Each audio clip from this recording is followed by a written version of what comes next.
It is the 20th day of July. It is the 20th day of July, the beginning of an eventful week for Kenya. President Barack Obama arrives in Nairobi this week for the Global Entrepreneurship Summit. But before that, more than 30 First Ladies began their conference this morning in a campaign to stop cervical, breast and prostate cancer in Africa.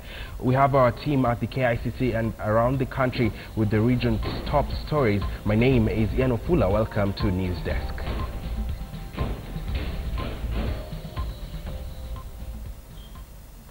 The Global Entrepreneurship Summit has been held in 5 different locations so far since its inception in 2009.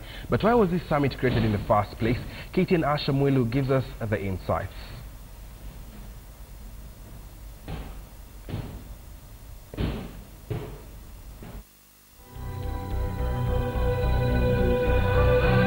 In 3 days, Nairobi will be a melting point of cultures, all united by the quest for innovation and self-reliance.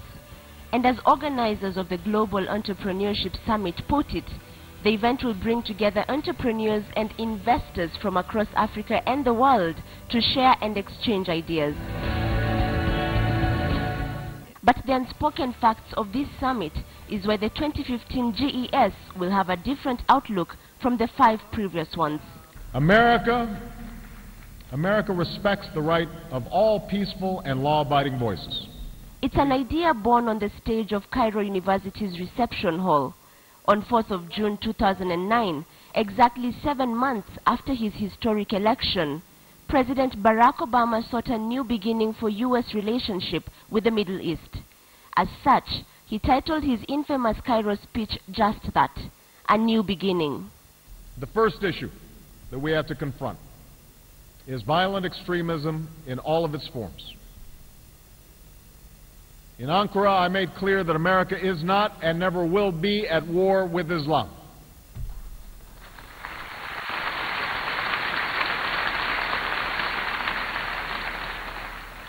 We will, however, relentlessly confront violent extremists who pose a grave threat to our security. Out of that vision to change the narrative of extremism and oppression in the Muslim world, Obama promised a new wave of support for young men and women in the Middle East and Northern Africa. Support for young and women entrepreneurs. I would like to deliver a message of peace from my country. Please come to Egypt and invest in Egypt. Connect to the people of Egypt. And out of his speech, the first 5 summits, though global, became centralized around that renewed relationship. In 2010, Washington opened its doors to the global entrepreneurs and investors. The next year, the summit sailed towards Istanbul, Turkey. In 2012, Dubai hosted the Global Entrepreneurship Summit before it headed to Kuala Lumpur, Malaysia. Last year, President Obama's brainchild entered Africa into Marrakech, Morocco, though still the trend of Muslim nations remained. Thank you for your commitment to the call I issued 4 years ago in Cairo. The need for new partnerships between the United States and Muslim communities around the world. This year, for the first time, the Global Entrepreneurship Summit extends outside the US and the Muslim world into Nairobi, Kenya. But the coincidence of it all cannot be ignored. The world has grown aware of how Kenya has suffered her own dose of violent extremism over the last few years, leading the US to elevate even further its security agenda in the region. And when President Obama spoke of his upcoming trip to Kenya, he hinted at the issue of terrorism and security being atop of the agenda. And my hope is that we can deliver a message that the U.S. is a strong partner, not just for Kenya, but for sub-Saharan Africa generally, build on the progress that's been made around issues of health and education, focus on counterterrorism issues that are important in East Africa because of Al-Shabaab and some of the tragedies that have happened inside of Kenya. So while thousands of young and women entrepreneurs stream into the country this week, the initial agenda of the summit appears well calculated into this year's event as well. Ashamwilu, KTN News. Job creation. Elsewhere, the National Assembly's Defense and Foreign Affairs Relations Committee Chairman Ndungu Githinji says U.S. President Barack Obama's visit to the country will strengthen the security partnerships between the two countries in fighting terrorism. Ndungu was speaking at Nguru Catholic Church in Tetu constituency, Nyeri County.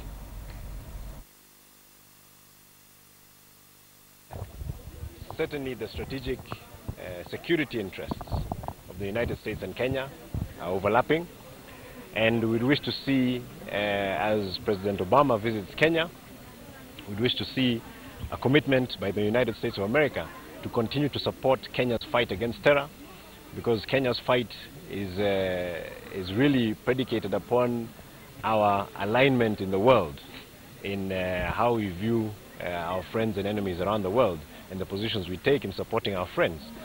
So much of that has really culminated in some feedback or some blowback to the Kenyan people, starting really with the U.S. Embassy bombing several years ago.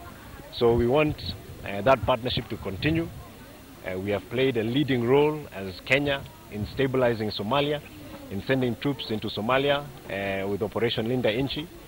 And we want them, the European Union and the United States of America together, to continue to support the AMISOM program and the troops who are playing a part in stabilizing Somalia, so that we can bring that issue to a close, and we can bring peace and stability to the region for the benefit of the Somali people, the East African community people, Kenyans, and Africa at large.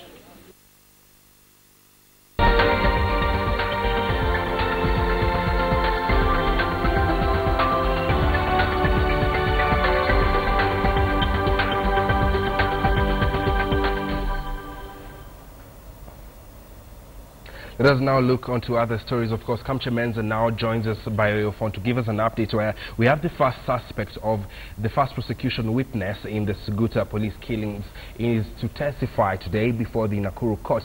This is almost 3 years after the incident that claimed 40 lives.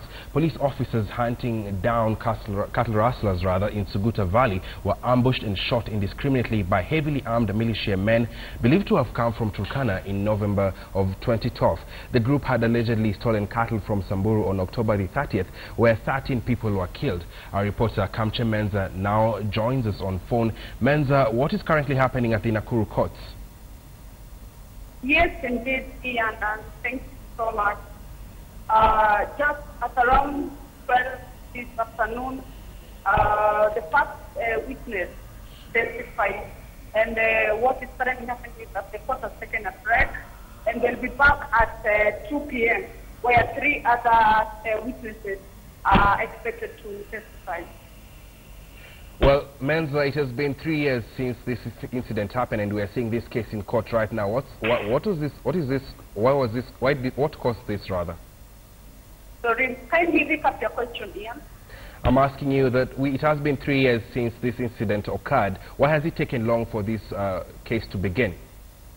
Okay, what we understand is that the prosecution has not been bringing its witnesses, and that is why it has taken so long. Okay, thank you very much, Kamche Menza, of course, joining us by your own form, just giving us an update on where the first witness is set to testify on the Suguta killings, where nearly 40 police officers lost their lives. Moving on to other stories, yet more death on our roads as early morning accident along Mombasa Road claimed 2 lives. The accident occurred at Kanga area. It involved a trailer and a Toyota Noah. 3 other people were seriously injured in the accident. And the government has formulated guidelines for e-waste management. The new guidelines are expected to provide a framework for identification, collection, and sorting and recycling disposal of e-waste. It is estimated that Kenya generates close to 18,000 metric tons of waste from, among other, refrigerators, TVs, computers, and mobile phones in a year. Environment Minister Professor Judy Wakungu is urging county governments to work with the national government to harmonize the management of the e-waste. The appropriate treatment facilities require huge financial resources to set up and also to operate. At the same time, lack of clear disposal mechanisms for EEE, as well as inadequate e-waste legislation awareness and other challenges, have resulted in excessive e-waste stocks being held by consumers. In order to solve the e-waste challenge in Kenya, county solutions are needed. Indeed, due to capacity constraints and diseconomies of scale, e-waste recycling facilities cannot be set up in each county. There is therefore need for counties to work with the national government to provide a solution through harmonization of environmental standards and removal of barriers to avail adequate recycling facilities for successful implementation.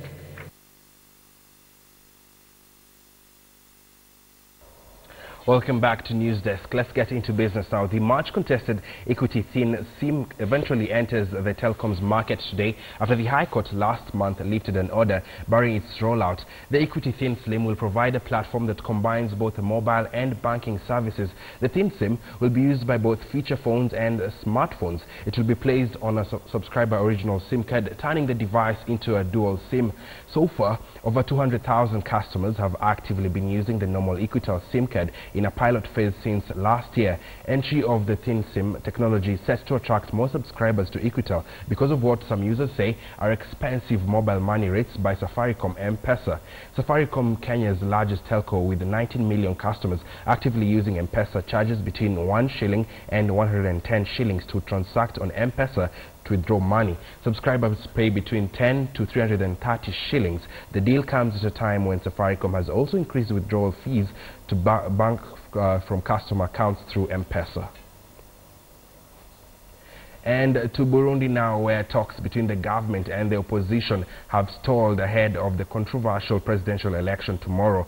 Ugandan mediators say the talks will resume after the polls, but it remains unclear what steps the opposition will take. 3 key opposition figures, including 2 former presidents, have declared they will boycott tomorrow's polls. The arrival of Ugandan President Museveni in the Burundian capital Bujumbura at the start of last week gave fresh hopes of some lasting solution to the crisis here. Ruling party in Burundi and the opposition parties and the civil society have agreed to negotiate intensively and continuously and expeditiously in order to reach an agreement. But now his words appear to ring hollow. On Sunday, government negotiators snapped the talks aimed at ending the political crisis sparked by President Pierre Nkurunziza's controversial bid to run for a 3rd term in office. Museveni's defense minister, Crispus Kionga, who's leading the talks, told journalists that the talks had not collapsed but had simply adjourned. But the opposition has dismissed the mediation, saying the government side is not keen on discussing the controversial issue of the president's bid for another term in office. Under Burundi's constitution, a president is limited to a maximum of 2 terms in office. Nkurunziza, who took office in 2005, has insisted that he is eligible to run again, as his first term was by parliamentary appointment, not an election. In May, a group of disgruntled military officers attempted to overthrow Nkurunziza while he was away at a summit in Dar es Salaam. The mutiny was violently crushed, but the rebel faction has vowed to continue the war if the president goes ahead with tomorrow's election. Burundi has enjoyed 10 years of stability and peace, and it would be a sad day and a real tragedy if Burundi slides back into an open conflict. The East African community is yet to take a stand on Nkurunziza's 3rd term bid, but has repeatedly called for a postponement of the elections. The conflict has left nearly 100 people dead, and another 150,000 have fled the country since this latest crisis began in April this year. Joageo, KTN News. And that story marks the end for our viewers on KTN News. Of course, we continue after the break for KTN News. My name is Ian Ofula. Enjoy the rest of your viewing.